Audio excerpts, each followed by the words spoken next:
My dear compatriots, it is in sadness and desolation that our country is marking its National Day, this 20th May 2020, riddled as it is with violent convulsions. The current government continues to impose on the brave populations of the Northwest and Southwest this violent, barbaric and useless civil war, which they single-handedly started following the protest movements of November 2016, and whose tragic consequences are deplorable in many respects. Evidence of the damage is overwhelming. The multiplication of massacres of innocent civilian populations, one of the most recent and emblematic of which was perpetrated in Gabu on 14th February by the army, the collection of civilian and military victims of this war, the tragedy of thousands of our fellow refugees in Nigeria, and the plight of hundreds of thousands of internally displaced people, the burning of homes, the destruction of infrastructure and socio-economic disaster generated by this war. And all this happens under the indifferent watch of an arrogant and contemptuous power. I would like to take this opportunity to once again honor the memory of the victims of this atrocious war, and to reiterate my sincere condolences to their families, as well as my best wishes for speedy recovery to the injured. It is high time that lasting solutions were brought to this unsustainable situation. My dear compatriots, the National Day is a time of communion and celebration. The Cameroonian people witnessed, somewhat with dismay, the government cacophony which surrounded the decision to cancel the ceremonies linked to the 20th May this year. While the press release from the Minister of Defense announced the organization and theme of the festivities, the Secretary General of the Presidency of the Republic the next day signed another press release cancelling the said celebration for the sake of respecting social distancing measures as part of the fight against COVID-19. And as usual, each of the two press releases was prepared, we were told, on Mr. Pia's prescription. The National Day is also an opportunity for individual and collective introspection on the meaning of our living together and national unity beyond the official slogans which, in the face of daily realities, sound hollower than ever. Is it possible to mention national unity in a context like the one I have just recalled in the Northwest and Southwest regions, where, moreover, citizens are brutalized, abused, and thrown in prison for peacefully expressing their disagreement on the progress of the country? Can we speak of national unity when leaders shamelessly instrumentalize ethnic hatred in order to retain power, which has been acquired by fraud? What becomes of national unity in a country riddled with multiple political, social, and economic fractures, created and maintained by the very people whose role should have been to bring Cameroonians together and unite them? Ethnic hatred, particularly, is now dominant in the words of many personalities who claim to act or speak on behalf of the state, as well as those who, in terms of their trajectory, should have been the enlightening thinkers of our society. State tribalism is now tribalized and exhibited. It appears both through speeches and through various acts, to the point where international reports openly denounce it. Beyond its commemorative, even festive aspect, the National Day must be understood as a moment of questioning of our individual and collective conscience on the meaning that we give to our status as a citizen and on our national ambition. Make no mistake, nobody will come to change or develop Cameroon in place of Cameroonians. Our destiny depends on us and on us alone. No friendly power, however generous, can love our country more than us. My dear compatriots, the National Day of our country comes this year in the midst of the global COVID-19 pandemic. Cameroon is ranked to date among the African countries most affected by this virus, with controversial official figures totaling 3,105 tested positive, 1,567 recoveries, and 140 deaths, not counting those of our compatriots who died abroad. I bow to the memory of all these people brutally torn from the affection of their loved ones and of the nation, and often buried in unsustainable conditions, and which is more when we take into account the fact that they are members of communities whose practice is to honor their dead. I wish a very speedy recovery to all the patients and asymptomatic carriers of this deadly virus. To our health personnel, the medical and paramedical staff, I pay a vibrant tribute to their dedication, their courage, and the sacrifice made on a daily basis in order to provide care, aid, and assistance to the sick, sometimes risking their lives. You are brave soldiers sent to the front with little means. I also note with thanks all those from near or far, Cameroonians of all stripes, associations, opinion leaders, religious and external partners who are mobilizing to help our country deal with this terrible pandemic.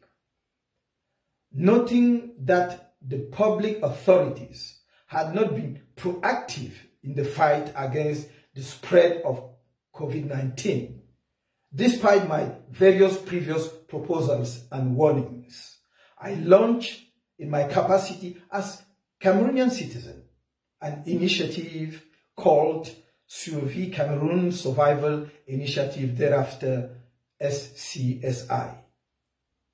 This popular non-partisan initiative is not, no matter what the government says, an association, even if it does not exclude becoming one in the future.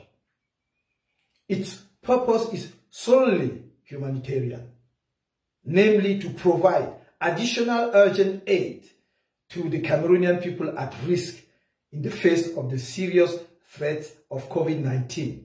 Its management committee is chaired by Mr. Christian Penda Ekuka, whose integrity is known to all.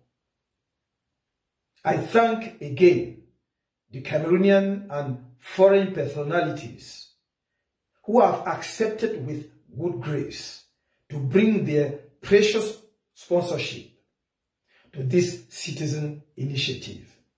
SCSI does not want a confrontation with the public authorities.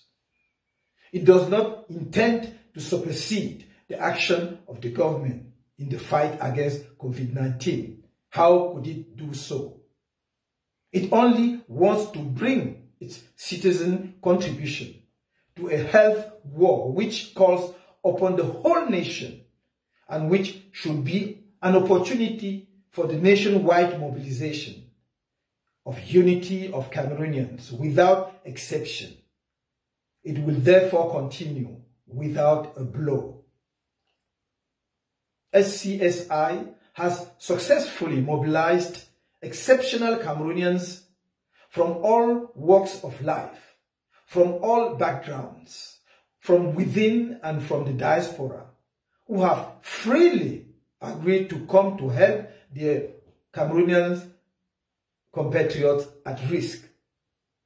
I would like to thank and warmly congratulate all of these many compatriots whose generosity made it possible to give shape to this process of public salvation. I also congratulate the entire SCSI team, starting with its manager, which spares no effort to ensure the daily execution of this project.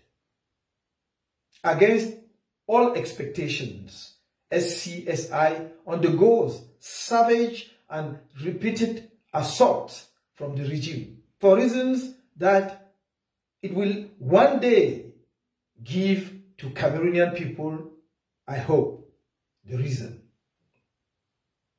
SCSI's actions are indeed criminalized by the power which prevents populations from receiving free barriers masks and hydroalcoholic solutions that this power does not manage to offer them. As you have seen, 6 humanitarian volunteers from SCSI were arrested and detained for several days at the Mokolo police station in Yaoundé on the grounds that they were distributing aid to the populations, while Mr. Christian Penda Ekoka and Mr. Alain Fogue, the Cameroon Renaissance Movement National Treasurer, were summoned and for this last interrogated by the Director of the Judicial Police. He was charged with such fanciful charges as the suspicion of money laundering, the swindle of the Cameroonian people, the financing of the resistance to the institutions of the Republic. As usual, the illegitimate regime, blinded by hatred and overwhelmed by the management of the daily life, continues to instrumentalize the state apparatus against me and people close to me, including when they carry out national salvation actions, as in the present case. This regime pushes the nonsense and the absurd to the point of refusing donations that the Cameroonian citizen that I am offered to the government through SCSI to protect health professionals in the face of this pandemic and to help in the detection of COVID-19. It must be remembered that the time is not for demagogy, but rather for the pulling of all wills and energies in this battle in which our country is badly engaged. You just need to see the contradictory and catastrophic decisions of the Cameroonian authorities to be convinced of the inadequacies of the government approach.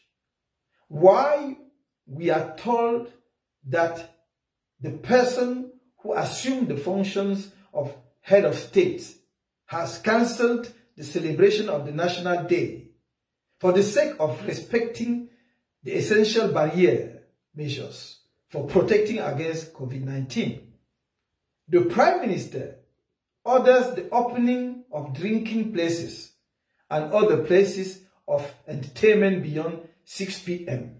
The Minister of Health, meanwhile, calls on Cameroonians to stay at home, while the Minister of Territorial Administration is overstepping all normal bounds.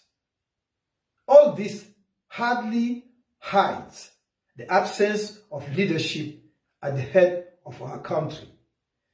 And the nagging question comes back: who is running Cameroon today? Where is Mr. Paul Biya hiding?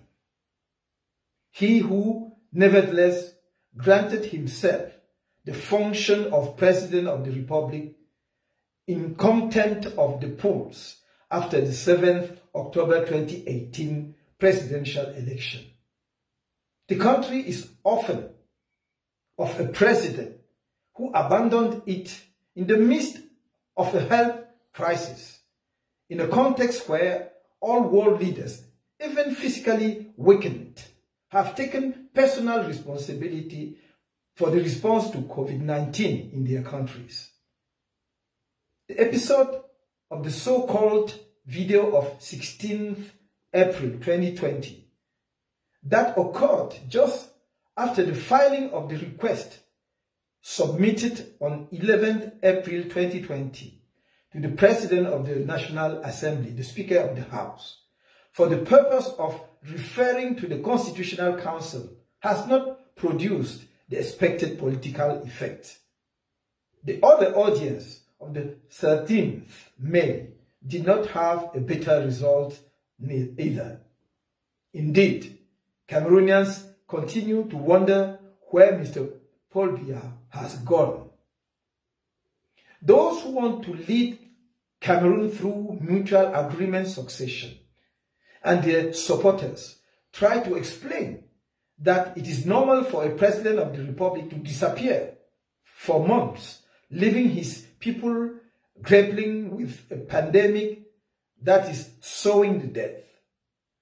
And for these defenders of the absurd, interrupting this desertion for a few minutes to receive foreign personalities, assuming this to be true, is not a sign of contempt for the Cameroonian people, even though the Prime Minister, head of government, has no access to him.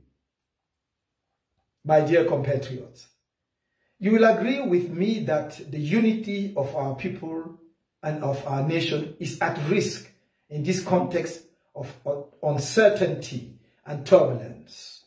Even the government does not show cohesion, not even in appearance, as it is riddled with divisions which the war for the succession at the top of the state creates between its members.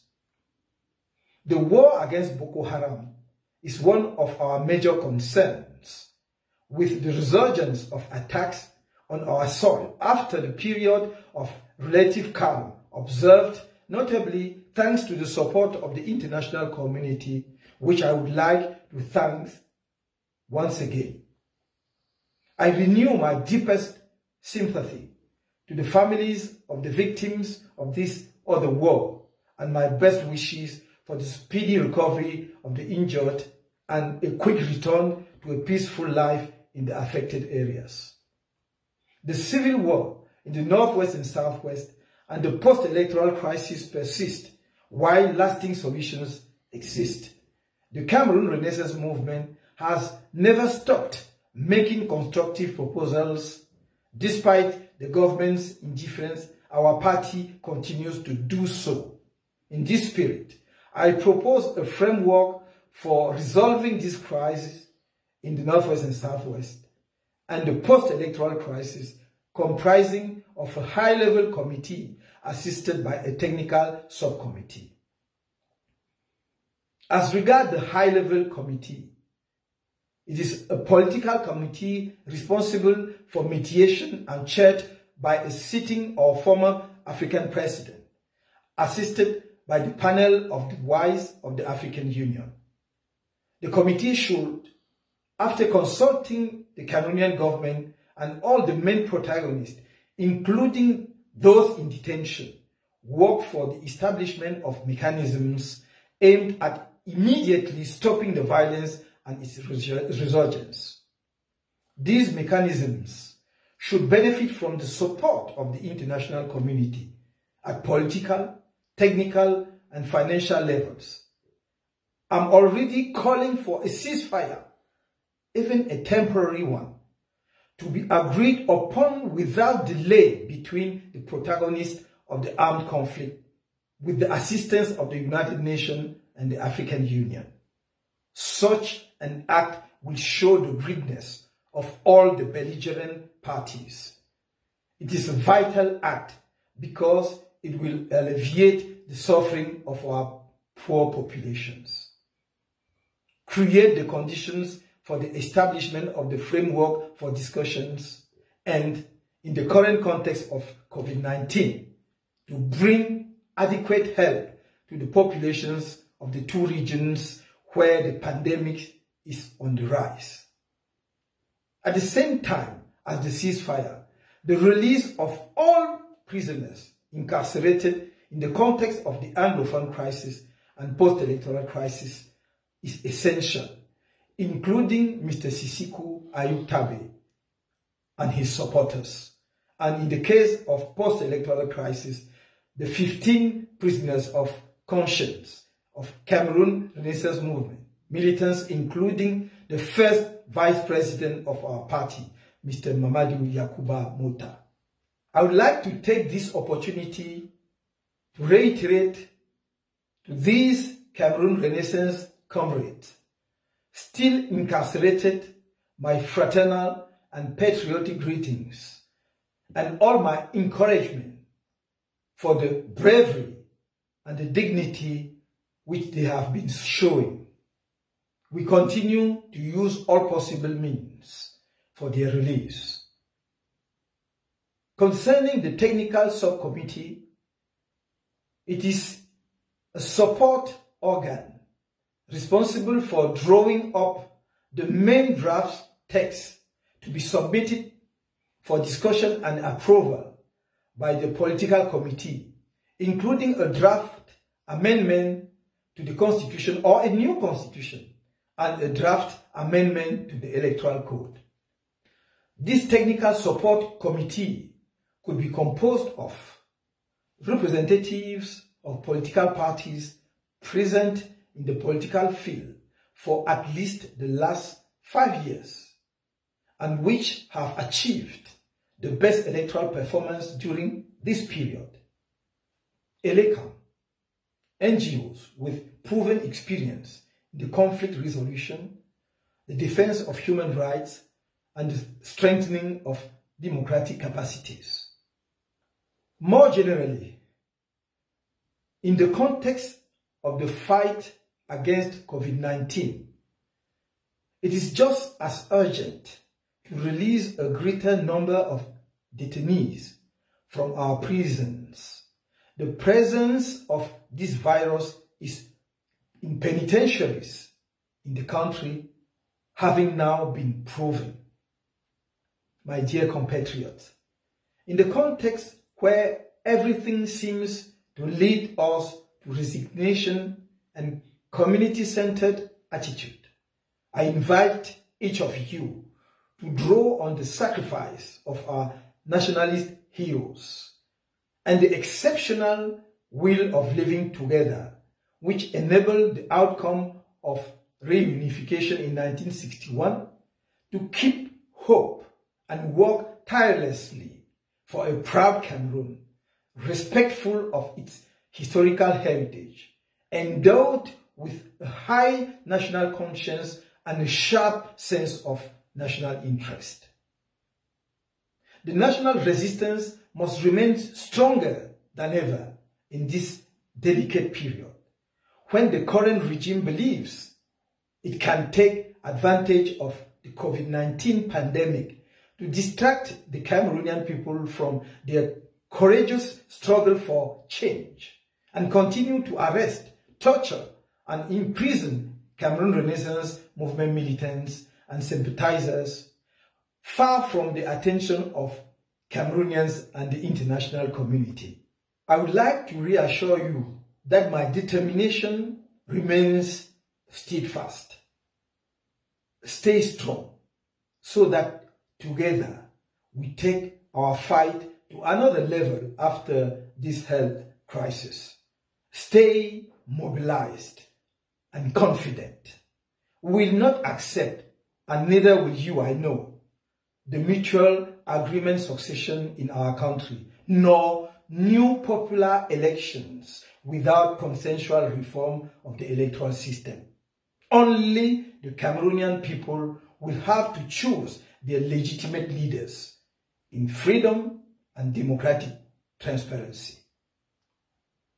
You have shown on various occasions, both within the country and in the diaspora that I have good reason to be proud of you and to count on you, so that together we can take our destiny in our own hands. Never forget, I do love you from the bottom of my heart. Happy National Day to you all.